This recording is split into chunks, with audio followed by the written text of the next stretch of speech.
Hello everyone, welcome to a Europa Universalis 4 video, and I will be showing you how to fight and win wars taking as few casualties as possible. So if you look, I have taken under 15,000 casualties from this war in total against Hungary, which, I mean, it's actually doing incredibly well this game. So I'm going to show you how I'm doing that. So first off, when you start the war, you want to isolate them from their allies. I picked a time to declare this war. See, they are allied to Austria.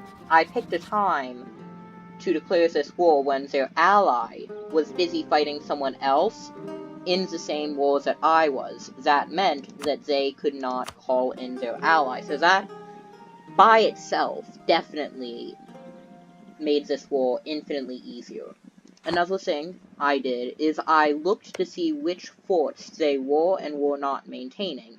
At the start of the war, they were not maintaining this fort, this one, this, or this. I managed to get 3 of these instantly, just by positioning my troops correctly before the war. I could get 3 forts that were not being maintained under my control at the start, which dramatically helped. I had like 25% war score within 2 months. The ones that I did not get, I think this one I got to a month after it got its garrison turned on. So it does have some garrison, but it will be much easier for me to fight, and if I get a breach in its walls, I can easily go through that without taking too many casualties. I've also been carpet sieging their provinces to prevent them from getting reinforcements, and I've just been letting them siege down my forts. So, for the first half of this war, they basically just re-sieged their own fort, and then now they're just sieging one of my forts, which they don't have blockaded, so it's taking them forever to do it now. So, I also went and beeline for their capital, which also gave me a good amount of war score and increased their war exhaustion early on. So as you can see, I am just getting the very last provinces right now.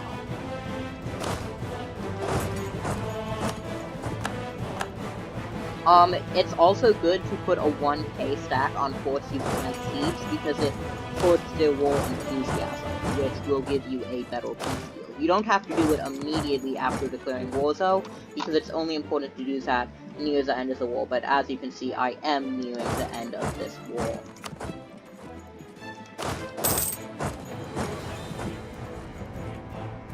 So I'm taking carpet sieging their very last provinces right now.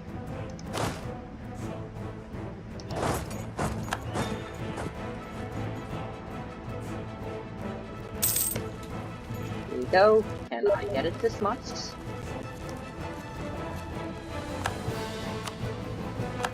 Here we go. I have taken this fort, and now I can go carpet siege more territory.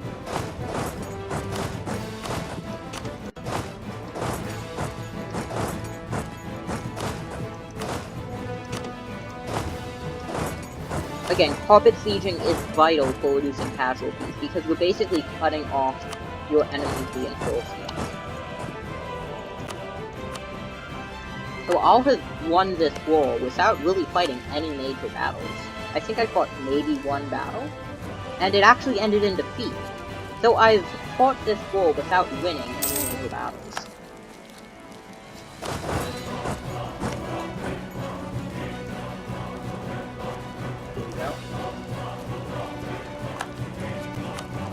So as you can see, some of my units aren't able to carpet siege because of attrition, and since I ran out of manpower, and now they're at 0.9k stacks.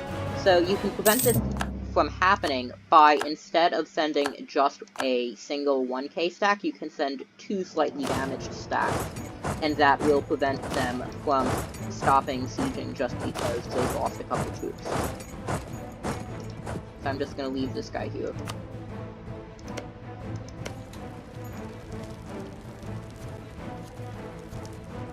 Here we go. And I won that siege, and I think I can make peace right now. And I'm not going to humiliate Rival because it really wouldn't give me much, as I already have near max power projection and will get max power projection from the deal, so I'm just going to take their money. So as you can see, they're not going to agree to that peace deal, so I'm just going to compensate a few more of their provinces. I'm also going to move this guy to this province. And again, they've just been sitting there with their whole army on one of my provinces. If you can do what I did and make your stacks intimidating enough that they aren't attacking them, then they will instead siege one of your provinces. However, if you can't get a big enough stack to use that, you will have to use another strategy. This only works if you have a numerical advantage against your opponent, which you can get, as I've discussed earlier, by isolating them from their allies.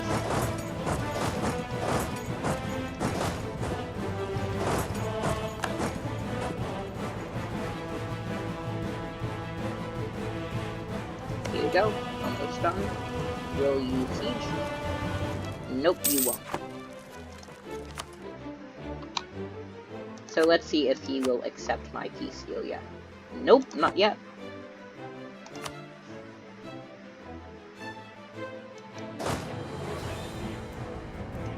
Okay, so I got very unlucky and he got it at 7%.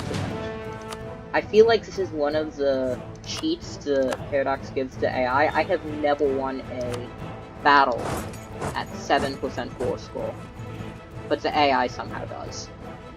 So, not sure what's going on with that. Let's move a couple of cogs over to blockade. And again, I can ignore these levels because we're sitting on the floor. And let's see, can I win at 49%? Finally! And now they will finally accept my ideal peace deal. I would take more, but I don't want a coalition to form. So I will be getting the Kosovo gold mine and the Serbia region, which I think is a pretty nice peace deal. I can go click it.